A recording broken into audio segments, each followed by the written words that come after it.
কিন্তু রাজনীতির কথা না বলে বললে ভালো বলো পুলিশ না রাখতে ভাবিছেন কথা বলতে কিন্তু বলতেই বলতে আমি বলার লাগে। আসসালামু আলাইকুম ওয়া রাহমাতুল্লাহি ওয়া বারাকাতুহু। রাসূল তুমি আলোক শিখা গহীনা ধারাতে, রাসূল তুমি আলোক শিখা গহীনা ধারাতে, পথ দেখালে তুমি গো, পথ দেখালে তুমি গো, সন্দেহ নেই তাতে, গহীনা ধারাতে, রাসূল তুমি আলোক শিখা গহীনা ধারাতে।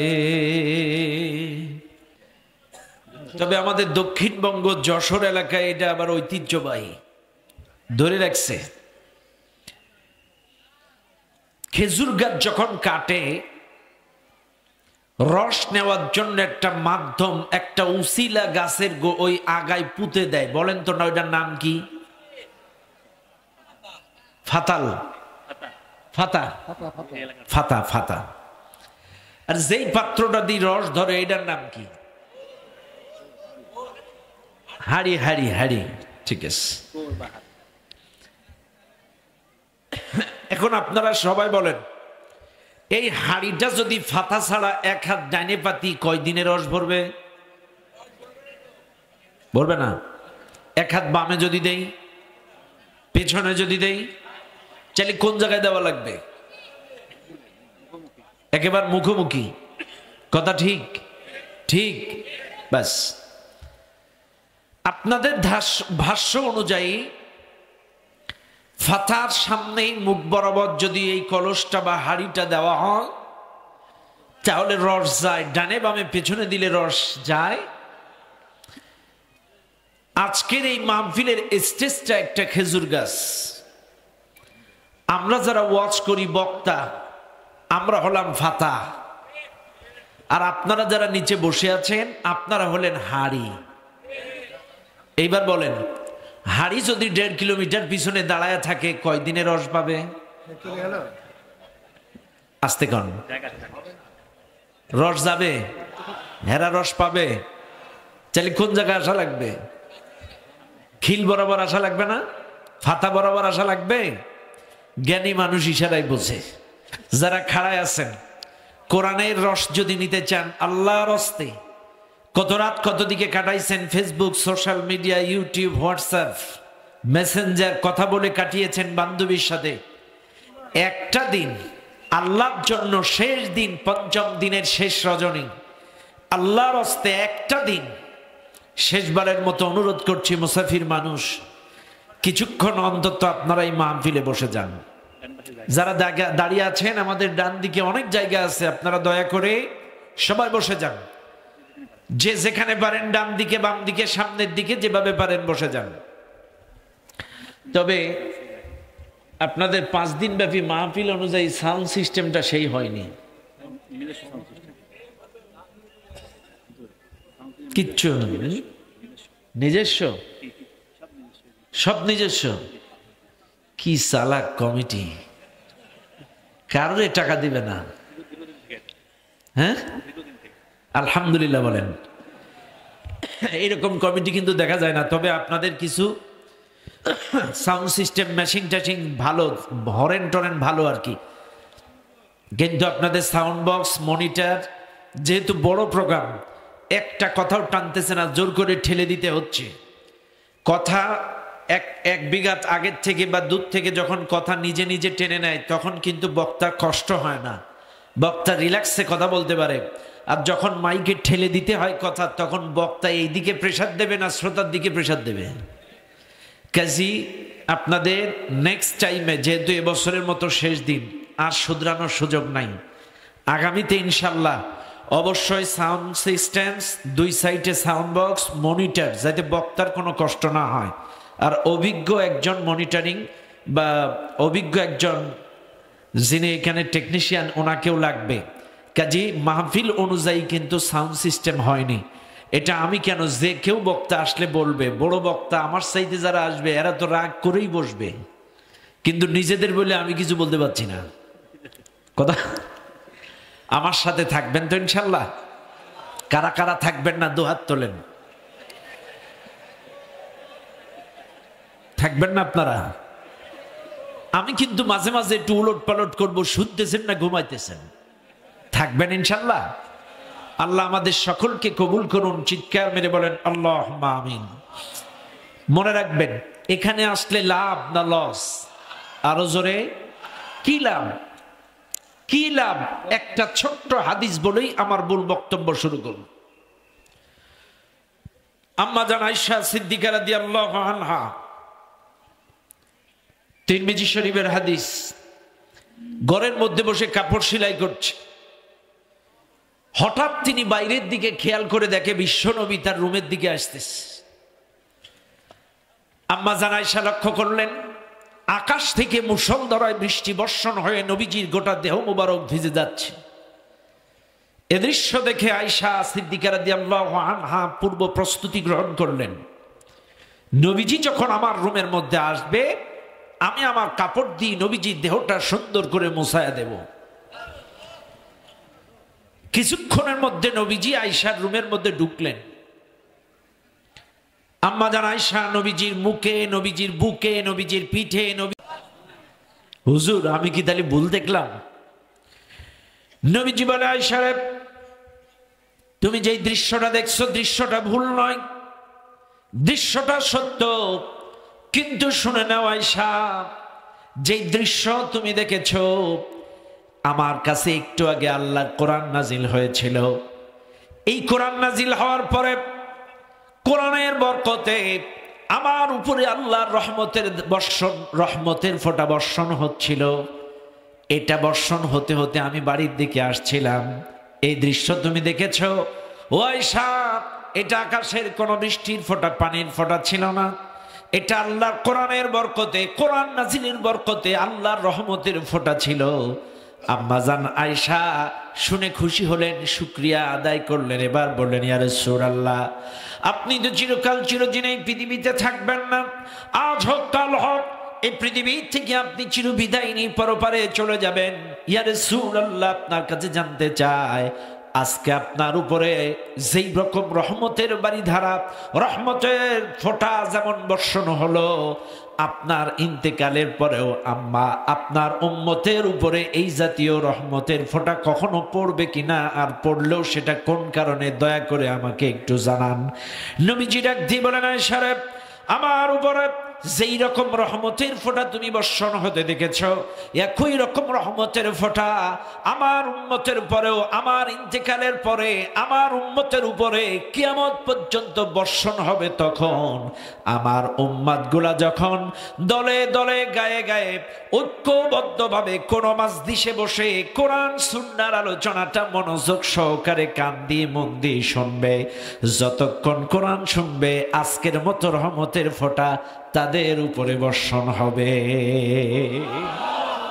আমার উপরে যেই রহমতের ফোঁটা তুমি আজকে পড়তে দেখেছো, আমার উম্মত গুলো যখন কোরআনের কথাগুলো মনোযোগ সহকারে শুনবে, তাদের উপরেও একই রকম রহমতের ফোঁটা পড়তে থাকবে। চাইলে এখানে যে আছেন, লাভ না লস? আরো জোরে, এ রহমতের বাগান থেকে উঠে যাবেন না তো ইনশাল্লাহ? ইনশাল্লাহ শেষ পর্যন্ত থাকবেন। মনে রাখবেন, এটা তো হাদিস, কোরআন। ওয়াইদা কুরিআল কুরআনু ফাসতামিউ লাহু ওয়া আনসিতু লাআল্লাকুম তুরহামুন। বলেন আল্লাহু আকবার। হাদিস তো বললো, এবার কোরআনও বলছে, যদি মন দি, কান দি, মনোযোগ সহকারে যদি শুনতে পারো, তোমাদের উপরে রহমত বর্ষণ হবে।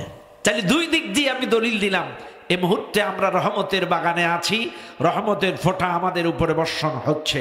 আমার সঙ্গে স্বতঃস্ফূর্তভাবে প্রাণ খুলে এবার আমার সাথে সবাই তেলাওয়াত করেন। আউযু বিল্লাহি মিনাশ শাইতানির রাজিম। বিসমিল্লাহির রাহমানির রাহিম। লাকাদ কানা লাকুম ফি রাসূলিল্লাহি উসওয়াতুন হাসানাতুন লিমান কানা ইয়ারজুল্লাহ ওয়াল ইয়াওমাল আখির ওয়া যাকারাল্লাহা কাসীরা। সাদাকাল্লাহুল আযীম। সূরাটির নাম সূরাতুল আহজাব। কোন সূরা? সবাই বলেন আহজাব। সূরাটি নাজিল হয়েছে মদিনায়। এই সূরাটি মোট আয়াত সংখ্যা ৭৩, রুকু সংখ্যা ৯। এই সূরাটি ৩৩ নম্বর সূরা। এই সূরাটার ২১ নম্বর আয়াত আমি আপনাদের সামনে তেলাওয়াত করেছি। আল্লাহ তাআলা বলেন, লাকাদ কানা লাকুম ফি রাসূলিল্লাহি উসওয়াতুন হাসানাহ। অবশ্যই তোমাদের জন্য রাসূলুল্লাহর মধ্যেই রয়েছে উত্তম আদর্শ। আমি জানি এটা যেহেতু সিরাত মাহফিল, এই আয়াতের আলোচনা হয় নাই এটা আমি বলবো না, যেহেতু সিরাত মাহফিল এটা কমন আয়াত পড়ে। কিন্তু আমাদের দেশে অনেকেই আয়াতটি পড়ে ঠিকই, কিন্তু এর মূল হক আদায় খুবই কম হয়। আমার কথা রাগ করবেন না আপনারা। আমি কিন্তু বড় পণ্ডিত, মহা বড় গুরু এমনটা বলছি না। আমার চাইতে অতি নগণ্য, অতি ক্ষুদ্র আল্লাহর গোলাম এই জমিনে আর একটাও নাই। তবে আমার কথা হলো, এদেশের মানুষ, আমাকে আপনাকে বুঝতে হবে, আল্লাহ পাক বলছেন অবশ্যই তোমাদের জন্য রাসূলুল্লাহর মধ্যেই রয়েছে উত্তম আদর্শ। তবে হ্যাঁ, কাদের জন্য? কাদের জন্য না, এখানে মুমিনদের কথা বলা হয় নাই, এখানে পীর সাহেবের কথা বলা হয় নাই, এখানে হাজী সাহেবের কথা বলা হয় নাই। এখানে আল্লাহ বলছেন অবশ্যই তোমাদের জন্য রাসূলুল্লাহর মধ্যে রয়েছে উত্তম আদর্শ, যারা দুইটা সত্য মানবে। কয়টা সত্য? আমাদের তো উসওয়াতুন হাসানা বলে শেষ, কিন্তু আল্লাহ বলছেন লিমান কানা ইয়ারজুল্লাহ ওয়াল ইয়াউমাল আখির।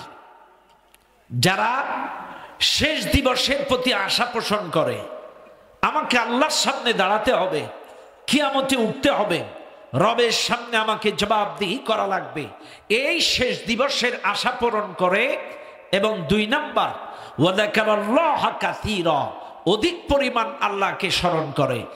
এই দুইটা শর্ত যারা মানবে, এই দুইটা বৈশিষ্ট্য যাদের মধ্যে থাকবে, এরাই পারবে রাসূলুল্লাহর রঙে রঙিন হতে, এরাই পারবে রাসূলুল্লাহর আদর্শ ব্যক্তি জীবন, পারিবারিক জীবন, সামাজিক জীবন, রাজনৈতিক জীবন, গোটা জিন্দেগিতে রাসূলুল্লাহর আদর্শে আদর্শবান হতে পারবে। অন্যথায় এই দুইটা সত্য যারা মানবে না, এই দুইটা জিনিস যাদের ভিতরে থাকবে না, এরা রাসূলের কিছু থাকবে, কিছু থাকবে না। সুরত থাকবে, সিরাত নাই, সিরাত আছে, সুরত নাই। কথা কেনা রাগ করেন না আমার কথায়, আমার কথা রাগ করেন না। অনেকেই আছে এই বাংলাদেশে সাপদাড়ি, কিন্তু ঘুষ খাওয়ার উস্তাদ।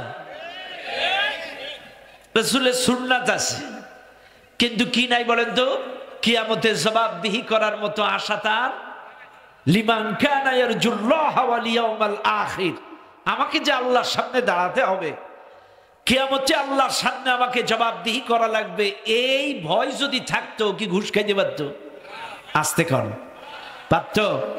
আবেদ আলী কাকু ৫ ওয়াক্ত নামাজ পড়তো। আবেদ আলী এক এক প্রশ্ন ফাঁস করে ৫০ লাখ করে নিত। এ কথা কথা আছে না নাই? আছে আছে। তাহলে কি বুঝলাম? ও দাঁড়িয়ে আছে,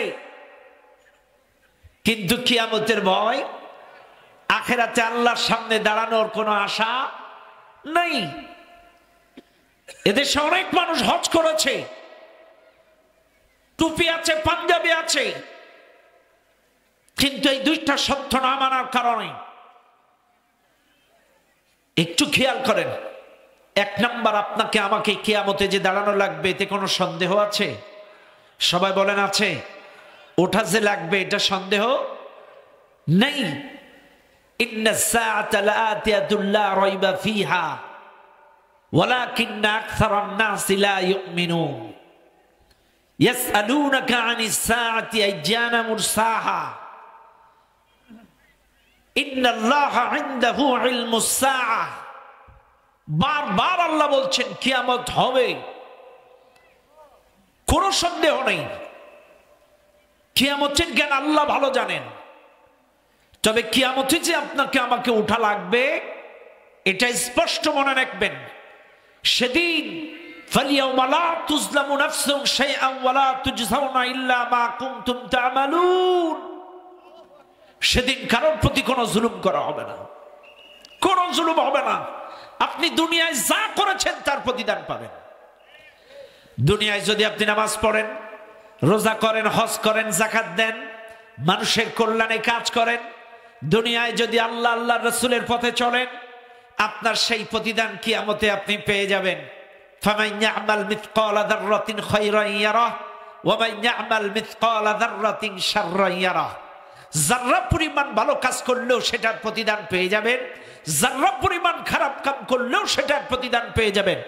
আপনি যদি দুনিয়ায় কারোর বিরুদ্ধে মিথ্যা মামলা দেন, আপনি যদি দুনিয়ায় কারোর বিরুদ্ধে হামলা করেন, কাউকে বাড়ি ছাড়া করেন, ঘর ছাড়া করেন, কারোর উপরে জুলুম নির্যাতনের স্টিম রোলার চালান, যদি কারোর সম্পদ সম্পত্তি ফাঁকি দেন, সেটার প্রতিদানও আপনি পেয়ে যাবেন।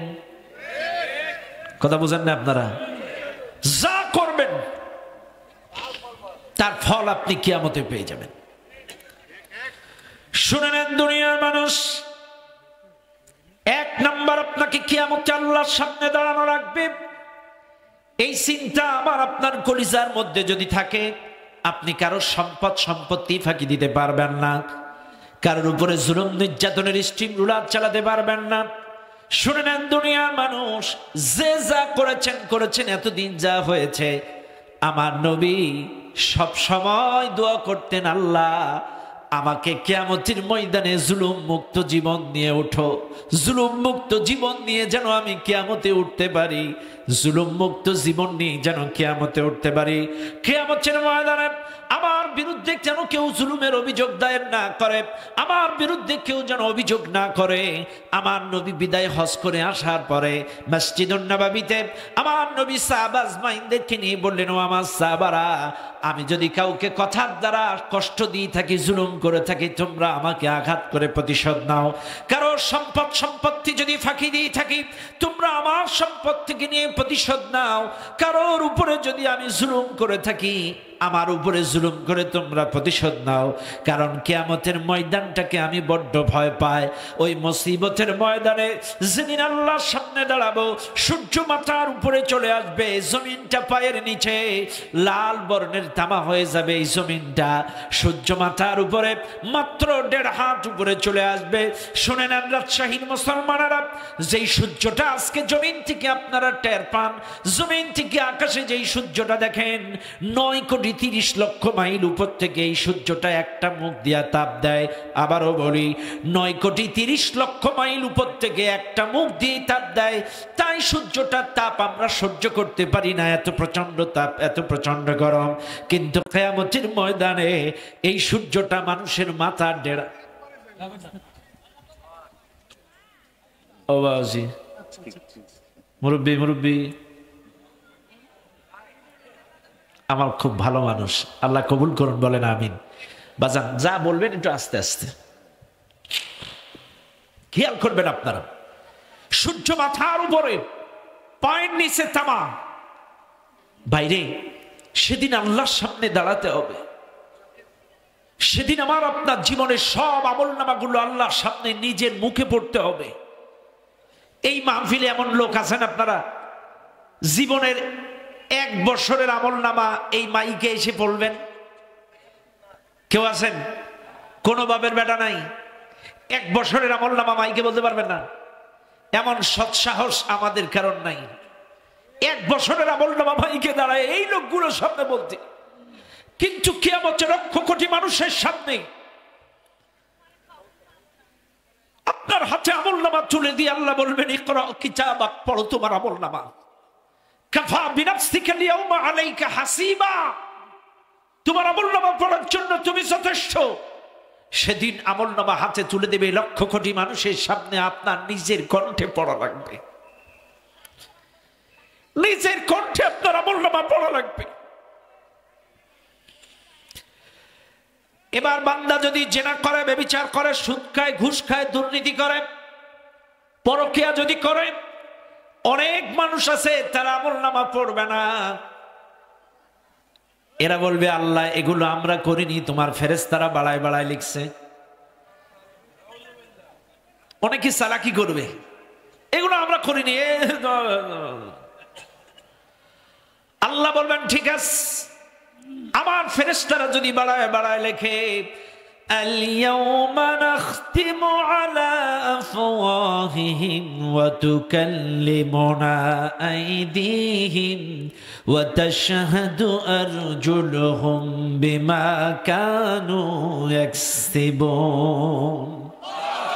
আল্লাহ মুখের মধ্যে বল মেরে দেবেন, হাত কথা বলবে, পাও কথা বলবে, চোখ কথা বলবে, কান কথা বলবে, সমস্ত অঙ্গ প্রত্যঙ্গ আল্লাহর সামনে কথা বলবে। এই হাতের জবান খুলে যাবে, হাত বলবে, আল্লাহ এই হাত দিয়ে এক এক সিগনেচারে 20-30 হাজার টাকা ঘুষ খাইছে, এই হাত দিয়ে রডের বদলে বাস, এই হাত দিয়ে দেশের সম্পদ সম্পত্তিগুলো বাইরে পাচার করেছে, এই হাত দিয়ে অন্যায়ভাবে মানুষের নামে হামলা মামলা দিয়েছে, এই হাত দিয়ে বেগানা নারীকে স্পর্শ করেছে, এই হাত দিয়ে ভাবিকে, এই হাত দিয়ে বান্ধবীকে স্পর্শ করেছে, এই হাত দিয়ে বোনের জমি জাল দলিল করে লিখে নিয়েছে, এই হাত দিয়ে আপন ভাতিজার জমি, ভাইপোর জমি দখল করে নিয়েছে জাল দলিল করে। এই হাত সেদিন বলে দেবে, সব বলে দেবে। পাওয়ার জবান খুলে যাবে, তুকাল্লিমুনা আইদিহিম ওয়া তাশহাদু আরজুলুহুম, পাওয়ার জবান খুলে যাবে। পাও সেদিন সাক্ষ্য দেবে, আল্লাহ এই পাও দিয়ে সিনেমায়, পার্কে, গার্ডেনে, পতিতালয়, আবাসিকে, সাদাবাজি, টেন্ডারবাজি, এই পাও দিয়ে রাজপথে ইসলামের বিরুদ্ধে, কোরআনের বিরুদ্ধে, আলেম ওলামার বিরুদ্ধে মিছিল করেছে। এই পাও সেদিন বলে দেবে, চোখ বলে দেবে। এই চোখ দিয়ে আপনি মোবাইলে কি দেখেছেন? Reel video, TikTok, pornography, blue film, আবল তাবল সিনেমা, কি দেখছেন রাত 3টা পর্যন্ত ভিডিও কলে পরের স্বামী, পরের বউ, কার মেয়ে, কার স্ত্রী, কার মেয়ে, কার ছেলে, আপনি ঘন্টার পর ঘন্টা ভিডিও কলে কথা বলেছেন। চোখ সেদিন আল্লাহর সামনে বলে দেবে, কান বলে দেবে, ইন্নাস সামআ ওয়াল বাসারা ওয়াল ফুআদা কুল্লু উলাইকা কানা আনহু মাসউলা। তোমার কানকে প্রশ্ন করবে, কান তুমি বলো। কান বলবে, আল্লাহ ইংলিশ গান, হিন্দি গান, ইয়ারফোন লাগায় খালি আকুম বাকুম, ঘন্টার পর ঘন্টা কানের থেকে মোবাইল সরায়নি, লেগেই ছিল মোবাইল। বিছানায় শুইয়া কানে ফোন লাগায়া, কথা কানা, বিছানায় শুইয়া কানে ফোন লাগায়া বলে, সোনা বন্ধু মরে তুমি ভুইল না, মোবাইল আসিল কি দোলা লাগিল, পড়াশোনায় অমন, কত কানা। রাত 12টার পরে নার্গিস যখন ফোন করেন, 2 চোখেতে ঘুম, কত কানা, ঠিক নেই বাইরে। আমি একটু হাসির ছলে বুঝাই, কিন্তু রাগ করেন না, এগুলো কিন্তু কিয়ামতে আপনাকে বলা লাগবে। আপনার কান কিন্তু বলবে, আপনি কি কি কথা বলেছেন, আপনার রেকর্ডিং ছেড়ে দেবে। এই কান রেকর্ডার ছেড়ে দেবে। আপনি কি কি ভাষা ব্যবহার করেছেন রাতের অন্ধকারে, কান বলে দেবে, চোখ বলে দেবে, প্রত্যেকটা অঙ্গ প্রত্যঙ্গ সাক্ষ্য দেবে। আমি মাঝে মাঝে আমার আলোচনার মধ্যে বলি, এই বাংলাদেশের যুবকগুলো আল্লাহর প্রতি ঈমান নাই, বান্ধবীর প্রতি ঈমান। বলবেন হুজুর এটা আবার কিরাম কথা, জীবনে কখনো শুনিনি বান্ধবীর প্রতি ঈমান। ঈমান মানে কি? এ সবাই বলেন ঈমান মানে এই জায়গাটায়, এটা একটা বাড়ি না স্কুল? বাড়ি কই? বাড়ির পাশে আছে। এমন হচ্ছে একটা যুবক আছে, এর বান্ধবীর বাড়ি বানেশ্বর। বান্ধবী বলেছে দেখো তুমি আমাকে কেমন বিশ্বাস করো, কেমন ভালোবাসো, এই রাত 12টায় এসে কাল 14 ফেব্রুয়ারি ওই ফুলটা দিয়ে না বলা কথাটা বলে যাও। স্যাংরাগুলো যাবে না যাবে না? কত কিলোমিটার বানেশ্বর? 13 কিলো।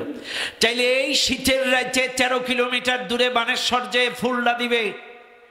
এবার আপনারা বলেন মুয়াজ্জিন ফজরের সময় এই মসজিদে বলবে আসসালাতু খায়রুম মিনান নাওম।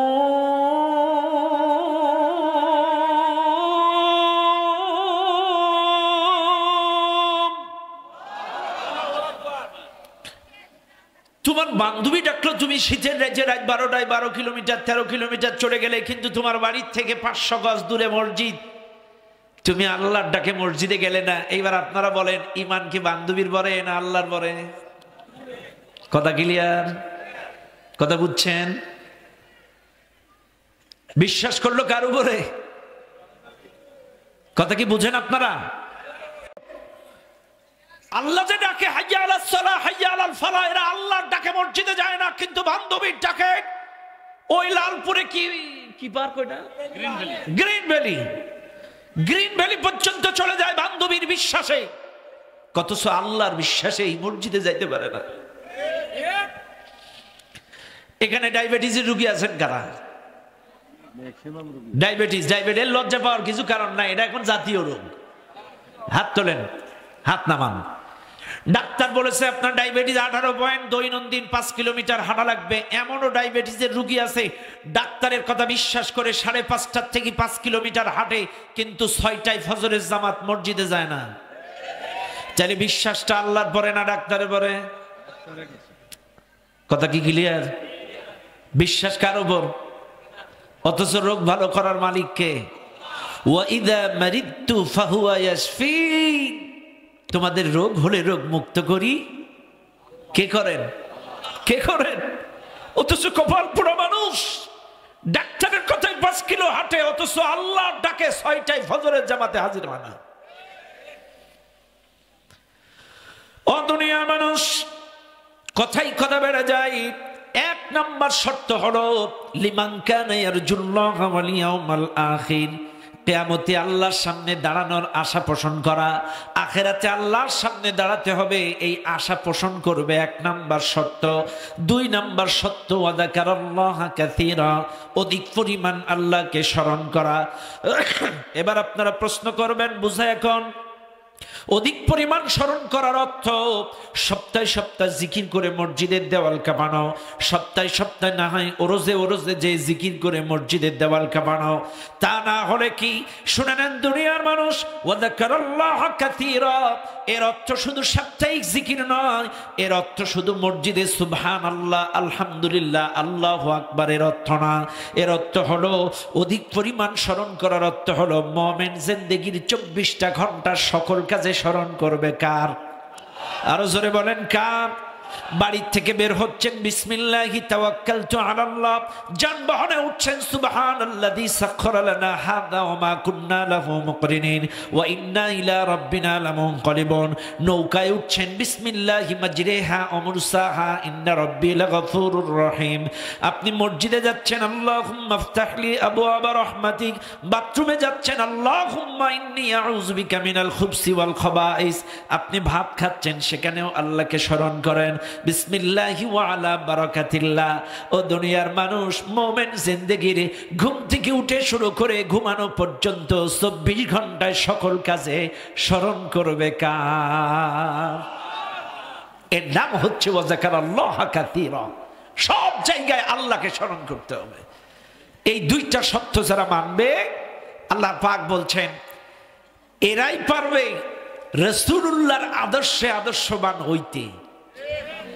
এখন আছেন রাসূলুল্লাহ কেমন আদর্শবান ছিলেন খেয়াল করেন। কি নবী আমরা পাইছি বাইরে। এ যদি 24 ঘন্টাও সেজদা দেয় না, শুকরিয়া আদায় শেষ হবে না। কি নবী! 63 বছরে যেই নবী একটাও মিছা কথা কয় নাই, 63 বছরে একটাও মিছা কথা বলে নাই। একটা লোক দেখান তো, আপনারা তো নবীর উম্মাত আশিকি রাসূল দাবি করেন, 1 বছরে একটাও মিছা কথা কন নাই। একটা লোক এসে বলেন তো যে হুজুর আমি 1 বছরে একটা কই নাই। অথচ আমার আপনার নবী 63 বছরে একটা মিছা কথা বলে নাই। কি নবী! অথচ আমরা ইচ্ছায় অনিচ্ছায় মিছা কথা বলি, মসজিদে দাঁড়ায় মিছা কথা বলি, এই মঞ্চে দাঁড়ায় মিছা কথা বলি।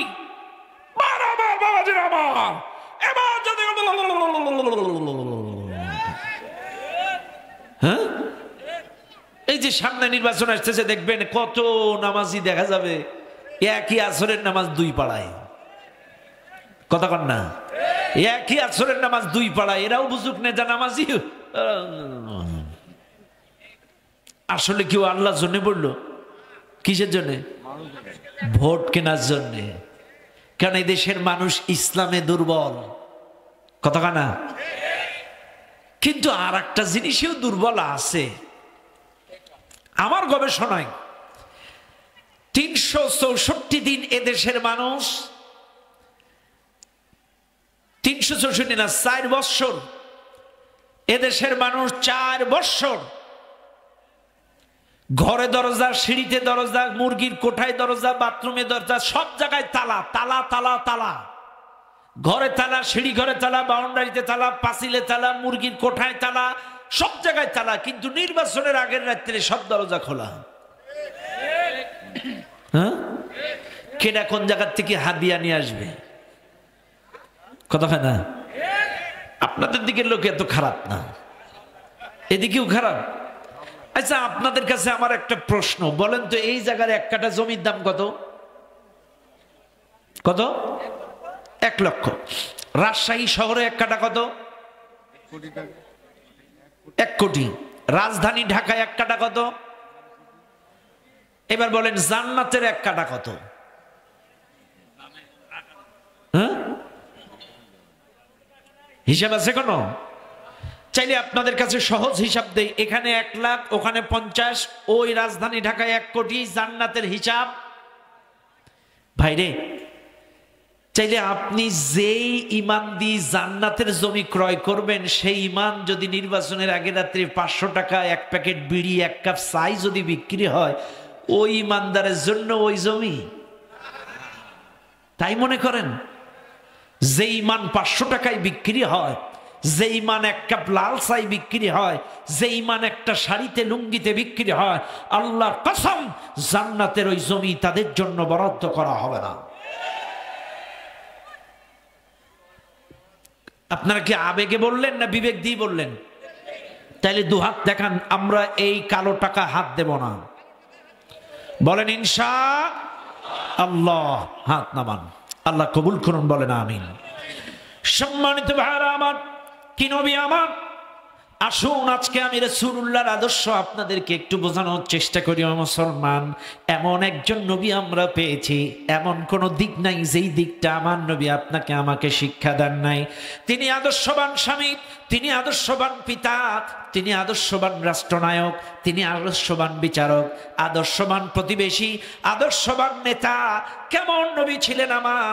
এমন কোন দিক নাই যেই দিকটা আমার নবী বাস্তবে প্র্যাকটিক্যালি আপনাকে আমাকে শিক্ষা দেন নাই। আজকে আসুন আমি আপনাদেরকে ধারাবাহিক একটু রাসূলুল্লাহর জীবন আদর্শ শোনানোর চেষ্টা করি। সম্মানিত ভাইরা আমার, বাবাজিরা আমার, আমার নবী বিশ্ব নবী 40 বৎসরে নবুয়াতি পেয়ে গেলেন।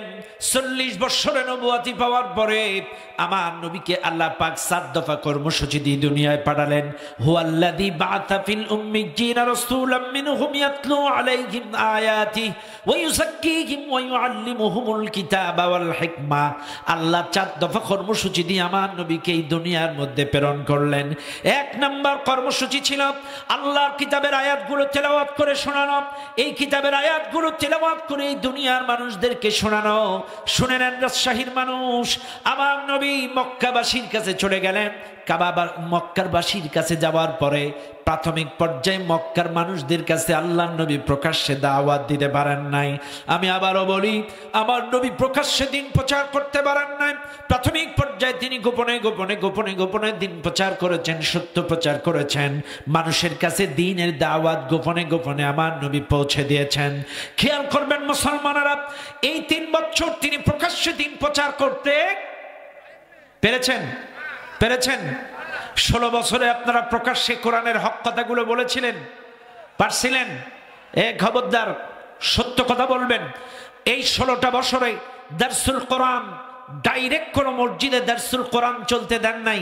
কারণ কিছু কিছু জালেমেরা টেলিফোন করে বলেছে অমুক মসজিদে নাশকতার পরিকল্পনা চলিতেছে। এ কথা বলেন ঠিক না বেঠিক? কোরআনের দার্স শুনতে দেয়নি, কোরআনের তাফসীর করতে দেয়নি, দারসুল কোরআন দারসুল হাদিস শুনতে দেয়নি। এই জালেমেরা তেলা ওয়াজ যারা করেছে তাদের মাহফিলে বাধা দেয়নি। কথাক্ষণ ঠিক কেনা? খেয়াল করবেন, আমার নবী 3টা বছরে দাওয়াত দিলেন। এই 3 বছরে ছিল মৌখিক, গোপনে গোপনে। এই 3 বছরে আমার নবীর বিরোধিতাও ছিল মৌখিক, খুব বেশি প্রখার রূপ ধারণ করে নাই। এই 3 বছরে বিরোধিতা ছিল আংশিক আংশিক, মৌখিক। জাদুকর, পাগলা, গণক ঠাকুর বিভিন্ন কায়দায় থাকে মৌখিক আকারে, মারাত্মক আকারের বিরোধিতা কাফেররা করে না। এবার আসেন, 3 বছর পরে আমার নবী এইবার প্রকাশ্যে দাওয়াত দিবেন। 4র্থতম বছরে, নবুয়তির 4র্থতম বছরে নবী প্রকাশ্যে দাওয়াত দিবেন। এবার নবী চলে গেছে, সমস্ত কাফেরদেরকে ডাকলেন মক্কা। আবু জেহেল, উতবা, সাইবা, উদাইবা, ওয়ালিদ বিন মুগীরা, আবুল আহাব, সব বড় বড় কাফের একত্রিত। নবী বলতেছে, আমি যদি তোমাদের বলি ওই পাহাড়ের কিনারায় লোক লুকায় আছে, তোমরা কি বিশ্বাস করবা? বলে হ্যাঁ করবো। তুমি তো আল আমিন, তুমি তো সত্যবাদী, তুমি তো বিশ্বস্ত, সাদিক, তুমি সত্যবাদী। আজ অব্দি তুমি কোনো মিছা কথা কও নাই, আজকেও বলবা না। এই বিশ্বাস তোমার প্রতি আমাদের আছে। এ কথা যখন বলল, তখন নবী বলছে, ঠিক আছে তাহলে শোনো, ইয়া আইয়ুহান নাস কুলু লা ইলাহা ইল্লাল্লাহ, পড়ো আল্লাহ ছাড়া কোনো আইনদাতা নাই, বিধানদাতা নাই, মাবুদ নাই, ইলাহা নাই। এই কালেমার দাওয়াত যেই দিছে, রাগ করেন না আমার কথায়, বুঝবেন কিন্তু। সেই সময় এই কালেমাটা ছিল আরবি, কোরআনটা ছিল আরবি, আরবিনদের ভাষাও ছিল আরবি, ওই সৌদি আরবদের ওই ভাষাও ছিল আরবি, আরবিয়ানদের ভাষাও আরবি। আমার নবী যে দাওয়াতটা দিলেন এটাও আরবি। সাথে সাথে পার্শ্ব প্রতিক্রিয়া হলো, আবুল আহাবের পায়ের কাছে ছিল পাথরের টুকরা, দাম করে জেলে মারলো, নবীর কপালের কোনায় লেগে দরদর করে রক্ত ঝরলো। খেয়াল করেন। আর আমাদের দেশে কি হয়? আমাদের দেশে সবাই কিন্তু কালেমার দাওয়াত দেয়, রাগ করবেন না আপনারা। সবাই বলে আমারটাই নবীওয়ালা দাওয়াত, আমারটাই কালেমার দাওয়াত, আমারটাই হকের দাওয়াত, সবাই বলে। কিন্তু আমার দেশে কোনো পার্শ্ব প্রতিক্রিয়া হয় না, কারণ সেই দেশে ছিল কালেমাটাও আরবি, ওদের ভাষাও ছিল আরবি, ওরা অর্থ বুঝলো, টাস করে নবীর কপালে পাথর মারলো। কিন্তু আমার দেশের মানুষের ভাষা বাংলা আর কালেমাটা হলো আরবি। এই জন্য এক এক সিলসিলার লোক